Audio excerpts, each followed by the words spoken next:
Ito, panahon ng tag-init, tinaga kong diligan. Ito, ayan o, nabuhay na siya. Nabuhay ng aking kawayan. Hindi lang isa yan, ito pa.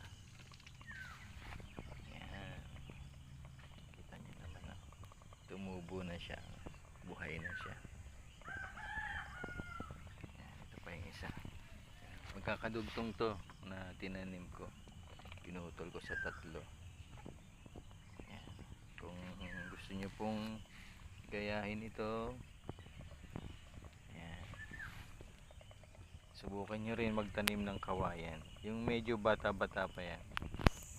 Ayan, yan, galing po yan dyan sa mother kawayan na yan.